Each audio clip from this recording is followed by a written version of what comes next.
Our guest today is from Llano, Texas. She has become a prominent Texas activist on children's access to sexually explicit books and age inappropriate material. She currently serves as a legislative liaison for Recover America and is also associated with Protecting Texas Children. Bonnie Wallace, welcome to the Keep Texas Red podcast. Thank you so much for having me. It's an honor. Well, Bonnie, take us back to the very beginning. Tell us how this all started. You were a mom. You never thought any idea that any type of these types of books were in any, either a school library or a public library. How did you find out, and what were the first actions that you took to start investigating these books in schools? Well, that's a great question. In June of 2021, I started hearing conversations about harmful content in our Llano Public Library, and I never actually saw anything, and I didn't know. And by the way, that's why I give grace to all people who have not yet heard, because you don't know until you do know. And so about 6 months went by, and on November 10th of 2021, I went to get my hair cut here in Llano. A young lady cuts my hair, and she's like, "Bonnie, have you seen any of the pictures of what's in the library?" And I said, "No, I've been hearing." So she whips out her cell phone, and she shows me a picture from the book Gender Queer, which was in our library, our public Llano County Public Library. And it is a picture of two teenagers engaging in oral sex from three different viewpoints, three different views, top, level, and then from the bottom up. And I was shocked. My hair started on fire. And I rushed home. I wrote an email to our county judge and to every pastor I knew, every parent I knew, every business owner I knew. And they were all blind copied. But when the Llano County judge's emails were FOIA'd, the FOIA request, it came out. And I hadn't even remembered, months later when we were sued. So the judge found, that photo to be absolutely unacceptable for Llano. And Llano, then the commissioners and the judge removed from the children's section 17 books. Now, they didn't burn them in the backyard. Nobody banned them. They walked them over about 35 feet to the adult section, and there they sit. And so the 7 people that sued us really had no grounds to sue on. As you know, in America, you can sue anybody you want at any time you want for any reason you want.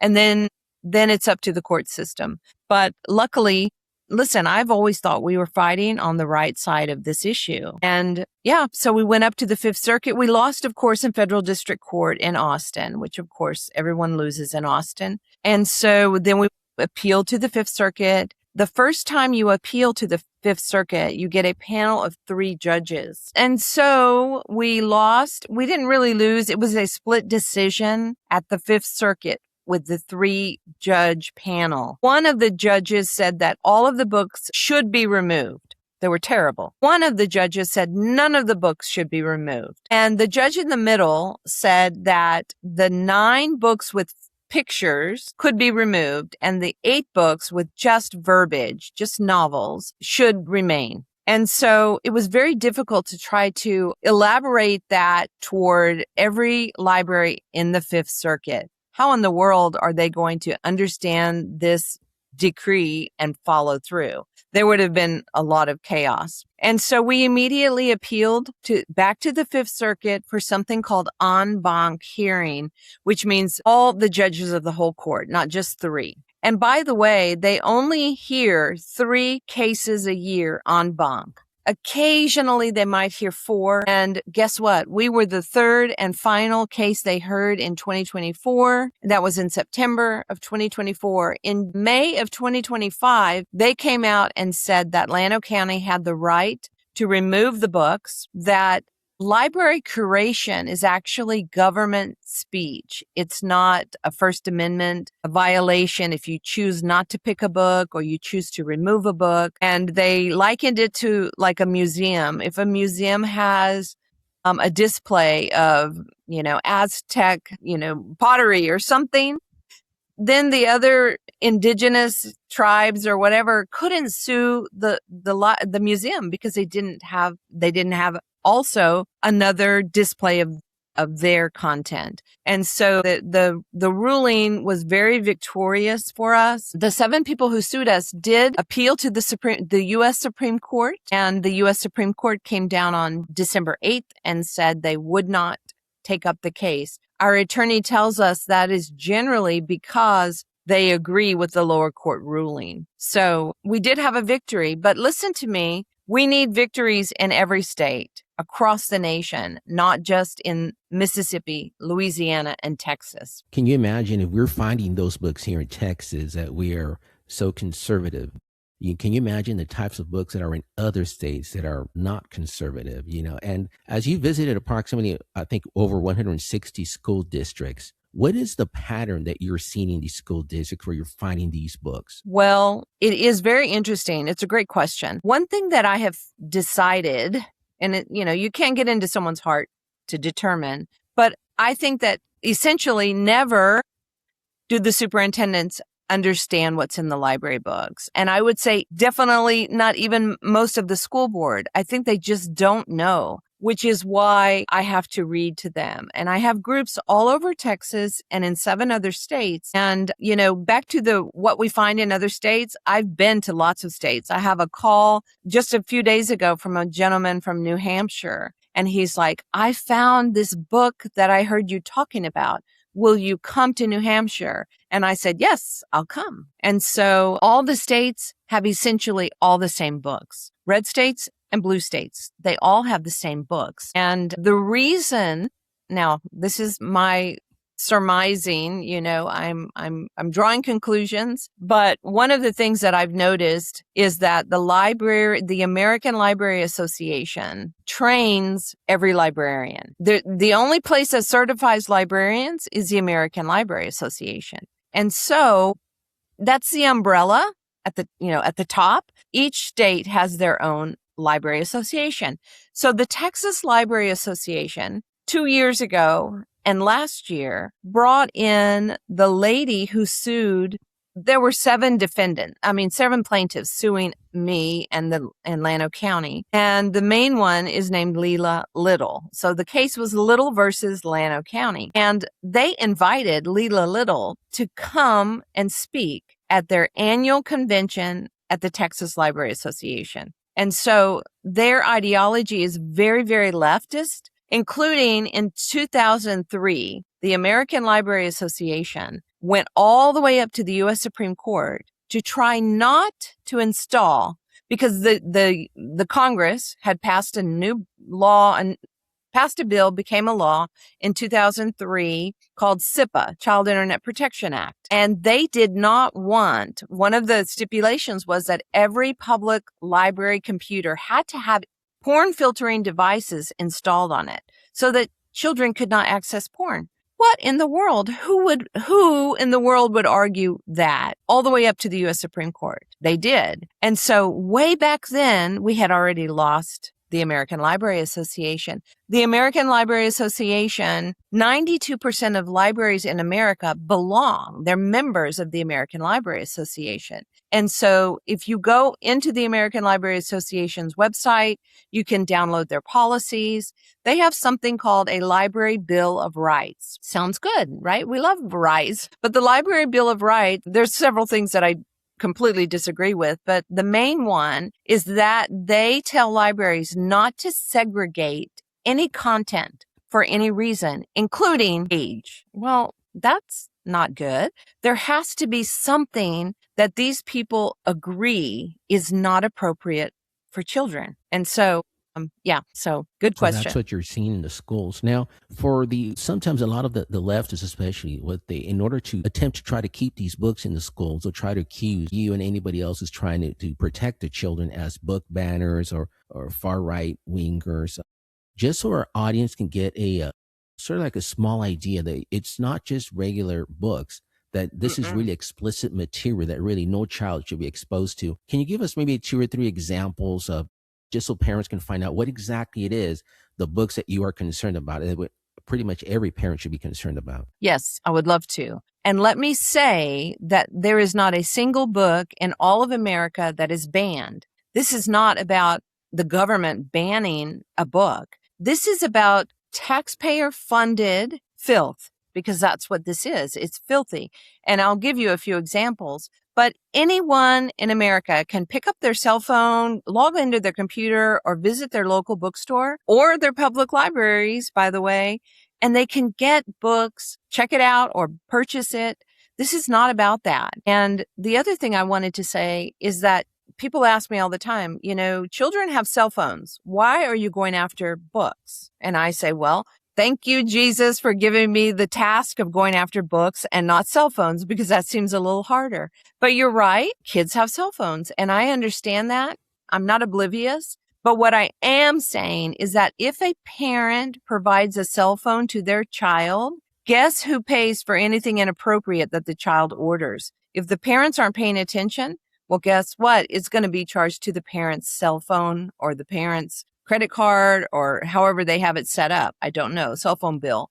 But it should not and should never be paid for by tax dollars. I don't want my tax dollars paying for that. And I'm certain that you don't either. And so, yes, I just wanted to point that out. I'm going to start. I have a ton of books over here because I wasn't sure which one we would talk about. I'm going to start reading.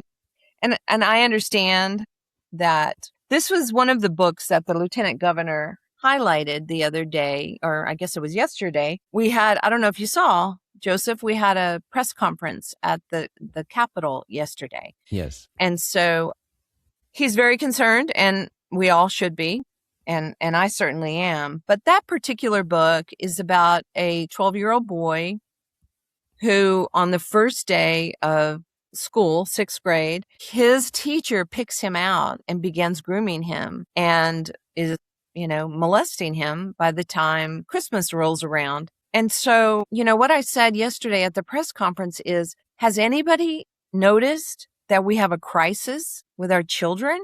Has anybody noticed that every week a new child has been molested, a new case? Different schools, different teachers, different sexes. Sometimes it's men, sometimes it's female teachers, but there's so many. It's I would say even an epidemic. And so it does not help when we have these types of books that literally glamorize and trivialize having sex with teachers. This is not the only book I have. I probably have 24 that are in many, many schools, but this book I can let you know because I didn't have that with me on the podium yesterday. I have so many, too many, but I will tell you, this book is in 74 school districts. So it doesn't seem like very many, but many of those districts have dozens of campuses, right? And so this book is available to 11-year-old children and up. And I'm just going to read, I will try not to say any of the bad words, but this is page 207 of Boy Toy. It says, a week later, she asked me if I wanted to see The Happy Trio again. By the way, The Happy Trio is a DVD, a porn DVD of 3 people having sex. And the little boy calls them The Happy Trio. I told her yes. We watched it from the beginning. It was amazing to see it with the perspective of the last few weeks. I knew that, I knew that, I knew that, and that too. I'll teach you the rest, she said. And she did. From then on, we moved our sessions from the sofa to the bedroom. I learned every curve, nook, and niche of her body, every inch of smooth skin, every bump and turn. I learned what to touch, when to touch it, how to touch it, and for how long. She taught me how to make love and how to and she taught me the difference. We did more of the latter than the former. So that's just fun. Now, I can go into more graphic stuff, but basically it is the year-long process of the little boy getting, the teacher starts just barely, touching his leg and just barely. And one day her shirt falls open and her boob falls out and things like that. It's so inappropriate. Looking at the epidemic that we are experiencing here, why in the world would we buy this with tax dollars? Place it in front of... They're trying to normalize that. 100%. So that the children can read it, and if it happens, they think it's something normal, perhaps. They're trying to normalize that type of relationship between a student and a teacher. Do you have another example you can read for us, just so we can get an idea what are these books? Yes, I do. I have actually hundreds. Let me read this one. This is called Me and Earl and the Dying Girl. And this, let me see how many schools it's in. And I say schools, but I mean ISDs. This is in 187 districts in Texas. And so my favorite page to read on this one is page 60. So, okay, I can't say that word. Are you going to eat her? You can beat me out. Are you going to eat her, Earl? Yeah, I'm going to eat her. Yeah. Do you know how to eat? No, not really.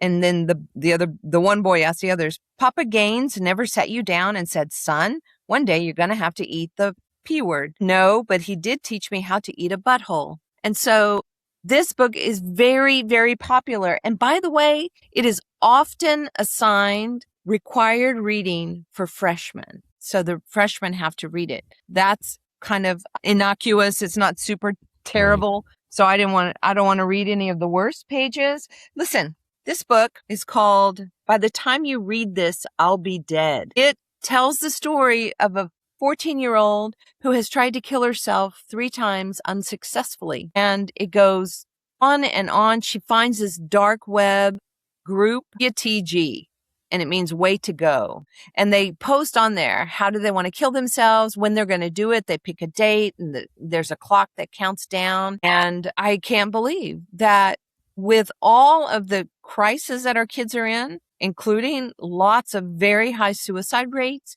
that we have a book. And in the book, she talks about, I think there's 14 items that she mentions to tell the kids that are reading it, 12 years old and up, by the way, what not to do that she did. Don't make the same mistakes so that when you do it, you can kill yourself correctly. She talks about sitting in a bathtub of hot water because it kind of thins, your blood, and not to slit your wrist, but to slit your elbow, in the crook of your elbow and other things. I'm like, what are we doing? And by the way, here, I'll read. I'm sure there's one of them is about, I go to my room and log on to the Through the Limit, ways to go. How to do it, methods and means. Each is rated 1 to 5, low to high in terms of effectiveness, availability, and pain. Exangulation, bleeding to death. Effectiveness 4 to 5 if you cut an artery, otherwise 1 to 2. Now you tell me, I think, because she had tried that. Time, minutes to hours. Availability 5. Razor sharp knives are best. Razor blades are difficult to hold when they're covered in blood. No kidding, I think. I'd hated the blood, so much blood. Pain 2 to 3. Hurts at first, not that much. It hurts much worse later, after you find out you failed again. Notes: slitting wrist is a common suicide gesture and hardly ever results in anything more than a scar. Average time to die from a wrist slitting depends on your height, weight, and how large and deep your wounds are. Expect at least 2 to 4 hours, longer if you weigh more or have increased body mass. That was one miscalculation I had made. Strength and determination are required to cut deeply into groin and carotid arteries, which are the only wounds likely to kill you. Cutting your throat is difficult due to the fact that carotid arteries are protected by your windpipe. If you want to cut your wrists, cut along the blue vein on the underside of your arm. A hot bath helps since it keeps the blood flowing quickly and slows down clotting. Position yourself so your wrists don't fall inward against your body, blocking off blood flow. That was my second mistake. It goes on and on. There's another page that tells you which weapon to use. If you're going to shoot yourself, make sure you position it well. Use this bullet, not this bullet. Yeah, no, I mean, it's totally outrageous that our tax dollars are buying this. So, Bonnie, who is responsible for these books getting into our children's libraries? Is it the superintendent, the school board, the librarian? Who's actually the person that is responsible that these books actually get into the hands of our children? That is a very good question. And of course, I can only speculate. But in my experience, I have talked to many, many, many superintendents. And personally, I believe that the vast majority have no idea what is in their libraries. I will take them a specific book and meet with them and say this book, and I'm reading it to them. And they're like, that's not in our library. And I say, okay, grab your laptop or I'll grab mine. Here we go. This is you. This is your school. This is your library link. Here's your library. Here's your high school. There it is. And they really genuinely are dumbfounded. So Listen, I'm sure there's some exceptions to that, but I think that rarely ever is it the superintendent, and honestly, even the school board initially. But the problem is this, as we see everywhere. Once the school board is visited by either a parent that lives there locally or by me reading to their school board or others, you can't claim ignorance anymore if you're not ignorant, right? If you've been told about a specific book, then you have to acknowledge, okay, the book is in our library. What are we going to do? So that's really the question, is why do they keep it? In Lubbock last night, the school board voted to keep they had a special called meeting for 7 books, and they kept them all. They voted to keep all the books. And so why do they do that? Personally, I think it's because of TASB. We were talking about TASB, I think, a little earlier. Texas Association of School Boards. They are the largest taxpayer-funded organization in Texas. Many, including right here in Llano, my superintendent thought that they were a government agency. A lot of superintendents tell me that. We have to follow their recommendations. They're a government agency. No, sir. They are not. They are a taxpayer-funded lobbying group. And so I have updates that they do. And for example, in Llano and many other places in Texas in 2024, they sent a TASB update, and I don't remember the number. They're on like 183, I think now, give or take. But whatever number it was back then, the whole purpose of that update was to stop citizens from challenging books if those citizens were no longer parents. In other words, if their children no longer attended the school district, like mine. My daughter graduated in 2019. Here I am in 2024 challenging dozens of books at Llano. They told me, I'm sorry, we changed our policy, so you no longer have standing to challenge. So I told them I'm going to get a new law that gives me authority. I'm paying taxes to fund the school. Why wouldn't I have the authority or the ability to go and challenge how you're spending my money, right? Isn't that called taxation without representation? I think so. And so I did. That's part of it, SB 13. It gave all citizens, even those that are not parents, it gave them the authority to challenge books again. So ultimately, it is up to the school board. They're the ones that are supposed to be monitoring these books. Is that correct? Yes. SB 13 gives ultimate authority to the school board. I don't think I answered your question. Sorry. The librarians are credentialed and trained through the American Library Association. Listen to me. Here, I'll read this to you. The Texas Library Association in July 15th of 2025. So SB 13 was filed and signed by Governor Abbott. I believe it was early June of 2025. It was scheduled to go into effect September 1st of 2025. So TLA, Texas Library Association, we're going back to the ALA is the large umbrella, and then underneath each state has one. This is Texas. SB 13, implementation, frequently asked questions. Well, that's helpful, right? Because all the school libraries belong to the ALA and the TLA. 92% of libraries belong. This particular question on the bottom of page 2 says, will I have to remove materials that were previously purchased but do not meet these new SB 13 guidelines? So if a school's asking, do I have to remove? Their answer, no. The law does not require a review or removal of any existing library materials purchased following the district's approved collection development policies before SB 13. So they're saying as long as they were purchased under an approved policy, following the criteria and the policy that the school board of that particular school had authorized, and you, the librarian, purchased them that way, put them on the shelf. You don't even have to look at them or review them. But listen, that's not what SB 13 says. SB 13 says it is illegal for people to have any content that is profane or indecent. Profane or indecent. I can't read a book on this show that's profane because you will get kicked out of YouTube, right? The FCC monitors network television for content that is profane or indecent between the hours of 6 a.m. and 10 p.m. And if you look on their website, it says because a child might be present. Well, guess what? There is a child present at every school in Texas. And so why are we purchasing with taxpayer dollars and positioning it right in front of children to read if it's profane and indecent? And we can't do that on radio or network television. Right. So, yes, I think it's the librarians. So, Bonnie, we currently have HB 900 and SB 13, which were specifically designed to address these issues. So, who is dropping the ball? Why are these books still getting in schools? Is it the school boards are not paying attention? Is it our law enforcement that's not doing anything about it? Or who is dropping the ball? And how is it that these books are still in there despite the HB 900 and SB 13? So, HB 900, I also helped push through. Every movie made in America has to be rated, right? So it's rated G or PG-13 or R or X. And so it seemed very simple to have books rated. If books had a rating, not necessarily the exact same rating as the movies. By the way, also the kids' video games all have ratings. And so it seemed like in order to protect children, that's why we have ratings on movies, ratings on video games.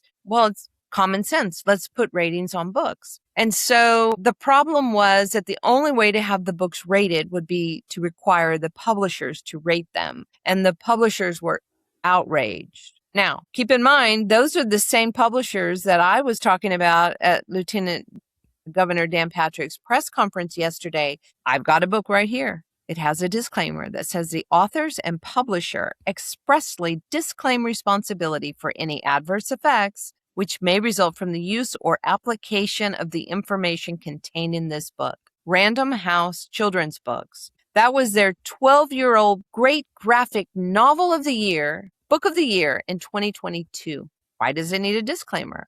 The publishers know what they're doing is wrong, but they're still doing it, and there's been no accountability to them. So in federal law, in order to be obscene, there's a very high bar, and I'm not going to explain it well because I'm not an attorney, but that is for adult pornography. And in America, adults can have pornography. They can buy it at bookstores. They can display it as long as children are not present. But the law was not written for children. And so people come around and say, well, children have the right to view anything they want. That law, when it went through the U.S. Supreme Court and got all the way up there, whatever the name of the law was, the ruling was that adults had the right to view pornography. It was about an adult man. It was not about a child. And so listen, liberals are fantastic at creating a narrative,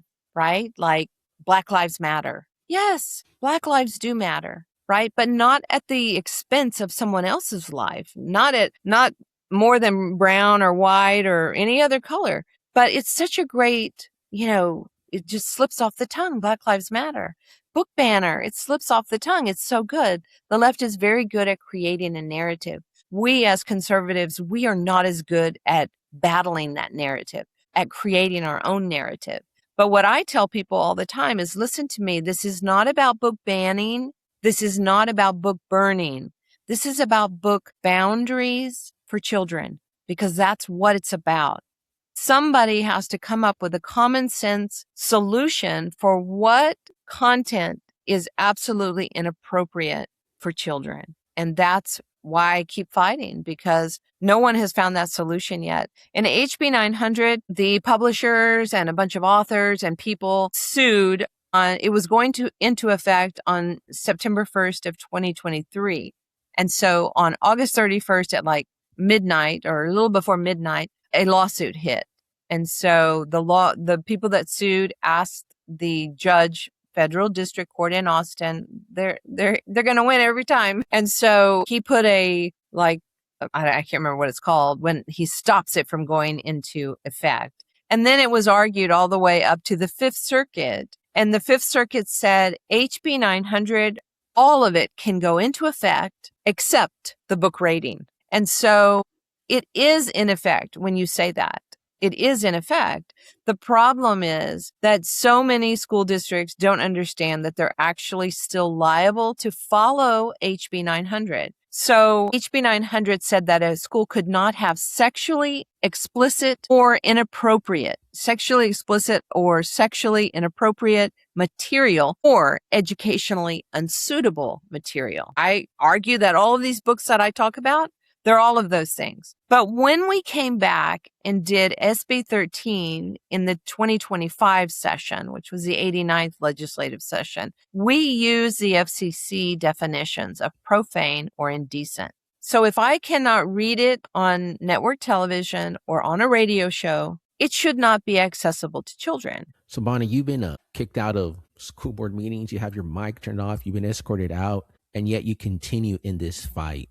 What is the reason? What actually drives you to continue this fight? Well, Joseph, when I started this fight, looking back, I went to church every Sunday. I was faithful, but I was only faithful for 1 hour. So I praised and worshiped God for 1 hour. And then I would say, bye, God. I'll see you next Sunday. Have a blessed week. I was leaving God inside the four walls of the church. I was not taking him home with me. I was not sharing my life with him, right? I was just worshiping him for 1 hour. That's not the personal relationship that God wants with us. That's not why Jesus went to die on the cross for me and my sins. And so I really didn't become a true Christian. I was a lukewarm Christian, but I didn't become a true Christian until I was sued by the 7 people who sued me.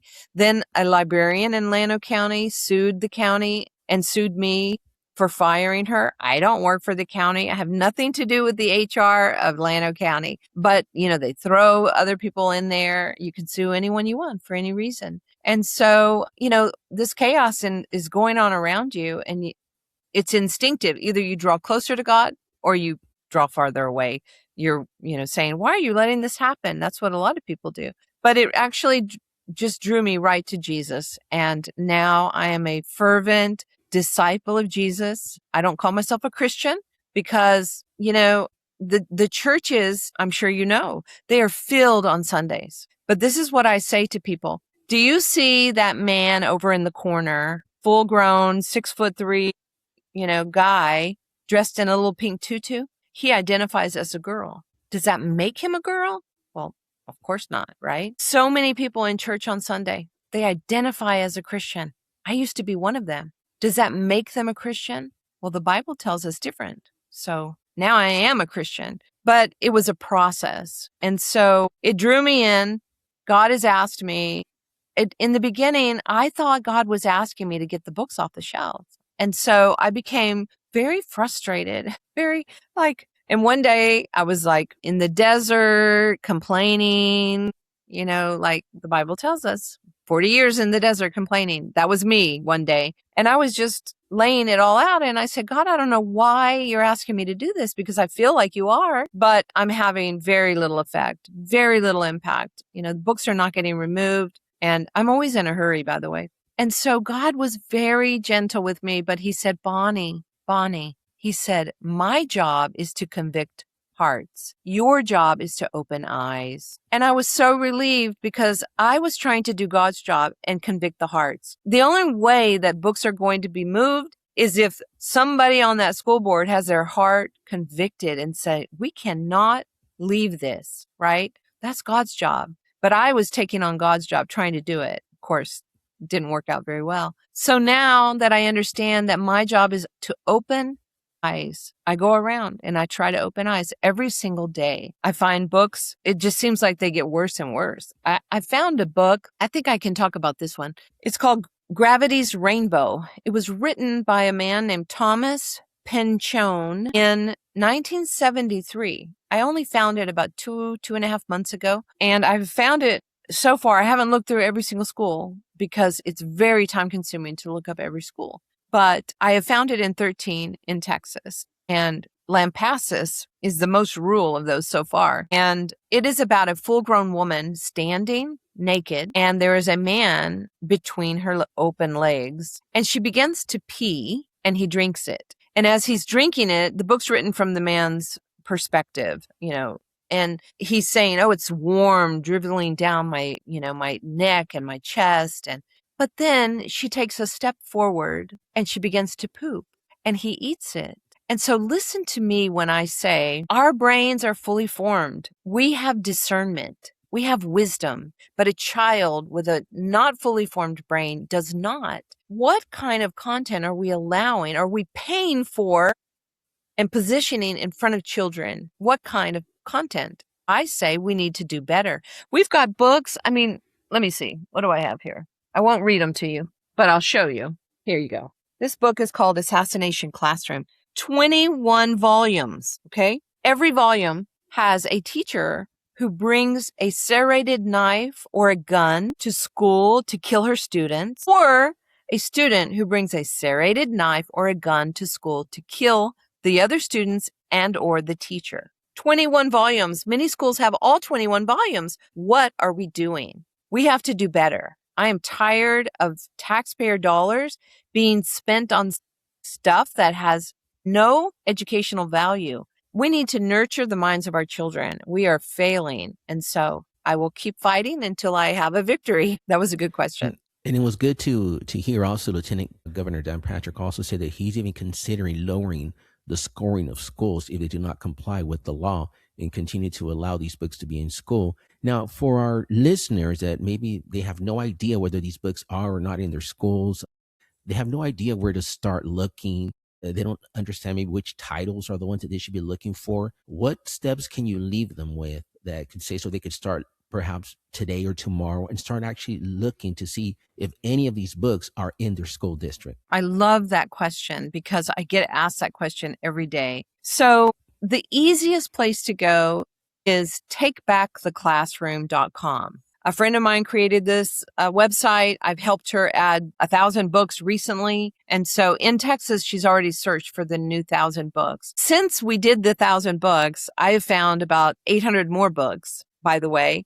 The books keep coming. We keep discovering more and more and more. And so, but takebacktheclassroom.com, and she has you have to accept that you're over the age of 18. And then when you do that, all the states in America pop up. So you will scroll down to Texas, click on it. She has searched 855 of the 1,207 school districts. That's all she's been able to get into. I've been able to get into maybe another 10 or 12, but they don't use the same. Most schools use something called Destiny or Destiny Follette. And so she's created a program, this software program, and she can pretty quickly like download a catalog. So if you go there, Texas, click it, and then all the school districts that she has access to, 855 school districts. So let's say San Angelo. I don't know if San Angelo's on there, but San Angelo, and then you've got like 5 high schools, I think, 4 or 5 high schools. You can click on the one you're most interested in and make a list. Every book that's on her list is sexually explicit. She only puts books that are sexually explicit. And so, because sometimes it's different, the book about the suicide that I was talking about earlier, that book doesn't really have any sex in it. So she won't have that book on her website. She is dealing strictly with sexually explicit.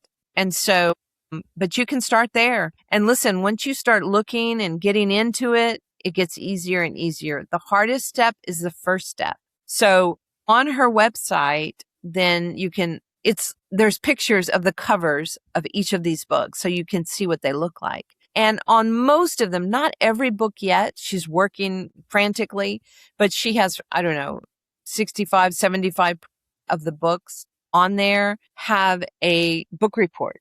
And that's, kind of like, this is what I call a book report. It has the name, and as you open it, it'll have dialogue, excerpts. And so you can read what it has. This particular book, the Assassination Classroom, has images. And so with guns and stuff like that. And so it gives you an overview. It gives you an idea. So I suggest that every listener that is interested, like, oh my goodness, I wonder what is in my school, my child's school, you can go look.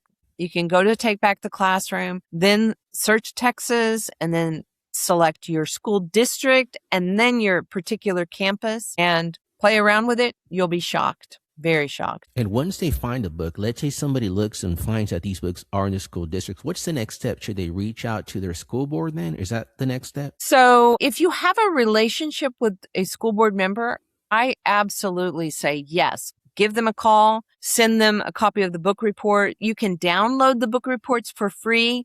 There's another place also that only has book reports. It doesn't tell you where they are, but it's ratedbooks.org. Ratedbooks.org. You can type in the name of a book or the author. Sometimes these authors have written 20 books. And I find them everywhere. They just keep writing. And as they write, I have discovered the books get worse and worse and worse and worse because it's like they're pushing the line, pushing the limit. In the first, book or two, just barely tiptoe over the line. But by the book that I read in Houston, for example, and was escorted out by 3 police officers, that book is the 5th in the series called A Court of Thorns and Roses. Book number 6 is coming out in October. Book number 7 is coming out in January. So get ready. More taxpayer dollars is going to fund more filth in almost every school district in Texas. It's bad news. But I encourage your listeners, your viewers, kind of play around with it. If you want to call me, well, you can email me. Go to recoveramerica.com and look at leadership. You can click on my picture. You can send me an email. I answer every single email because this is a crisis and I will come alongside you. I will help you. Well, Bonnie, you want to thank you for everything you're doing for keeping us updated with this battle that you've engaged in. And we are following you also, and keep us posted on everything that's going on with that. So once again, thank you so much for taking time for being on our Keep Texas Red podcast. Thank you very much for having me. God bless you, and God bless your listeners.